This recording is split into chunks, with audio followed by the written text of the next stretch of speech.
Selamat sejahtera, Wanakum, Tajahau. Saya Suman Sivam, kembali lagi dari channel kita Rakyat Malaysia.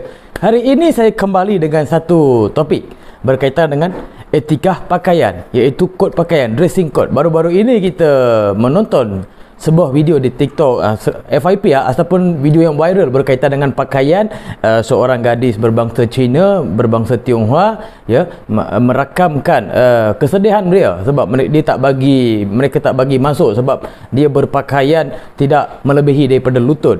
Perkara ini ataupun kod etika pakaian ini ataupun dressing code di dalam jabatan-jabatan agensi kerajaan ini bukan perkara baru.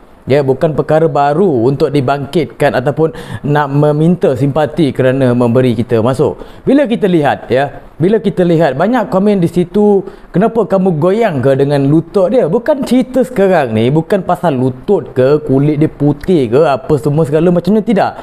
Ini adalah dressing code yang berpuluh tahun benda tu dijalankan oleh pihak kerajaan.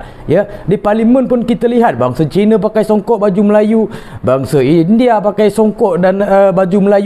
Perkara ini adalah prosedur ataupun undang-undang ataupun etika disiplin yang dibawakan dalam pentadbiran kerajaan, dan benda ini dah lama, tiba-tiba hari ini dikreatkan satu masalah untuk meminta simpati rakyat Malaysia. Dan di situ pun ada banyak yang bagi pendapat, ini adakah pasal lutut ini kamu boleh lemah semangat lah ataupun jadi miang lah. Sebenarnya perkara ini boleh kita fikirkan dengan logik lah. Kita sendiri sebagai rakyat Malaysia, setiap kali kita pergi ke mana tempat-tempat ataupun agensi-agensi kerajaan, bila masa dia ada peluang ataupun ada budi bahasa, dibenarkan masuk. Tetapi bila dia buat masalah seolah-olah dia tu di tempat betul, lepas tu dia bergaduh, berdebat dengan pihak berwajib di situ, dengan pegawai-pegawai di situ, menunjukkan kebodohan dirinya sendiri.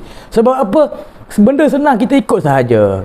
Kalau ada maksud dia dah ada kejemasan ke apa ke, kita boleh minta simpati ataupun dengan cara yang baik ataupun berbudi bahasa dengan pegawai-pegawai di sana. Tetap boleh masuk punya, mereka takkan halau punya. Tetapi bila kamu buat satu video seolah-olah kamulah betul, lepas tu bila tengok depan-depan dekat office tu dah debut kod etika pakaian, benda mudah, kita ikut sahaja. Buat apa kita nak provokasi terhadap agensi begini ataupun menunjukkan diri kita ni hebat lah, apalah semualah. Tak perlu. Kita cuba elakkan perkara ini supaya tak jadi masalah. Sebab bila berkaitan dengan berbangsa, adalah satu bangsa, ini bangsa Melayu, pegawainya, wanitanya berbangsa Cina yang merakamkan video ini, contoh bahasa India, di situ jadi masalah rasis. Sebenarnya benda ini tidak jadi masalah, tetapi dijadikan masalah supaya disajikan kepada masyarakat seolah-olahnya mereka ditindas. Tidak ada yang ditindas sebab dressing code di mana-mana pun ada. Sebab saya sendiri pernah pergi jabatan kerajaan, bila saya melihat ada juga yang pakai seluar pendek, ada juga yang tidak bersopan di situ dekat hospital contoh, pakai seluar pendek, pakai skirt pendek, di situ boleh dibenarkan sebab atas budi bahasa pihak-pihak di sana. Jika kita ada budi bahasa dan ada disiplin, mereka benarkan. Tetapi bila kamu dah buat salah, kamu seolah-olah play victim, kamu ditindaslah, kamu ditolaklah, sedangkan perkara yang awak buat itu salah. Perkara yang ditegakkan oleh pegawainya adalah perkara yang diajar untuk pegawai ni. Pegawai untuk menegakkan apa yang dia pelajari. Kita nak salahkan pegawai pun tak boleh. Sebab itu adalah tugas untuk menyampaikan kepada pelanggan-pelanggan yang menghadiri pada badan-badan kerajaan ataupun pihak agensi kerajaan.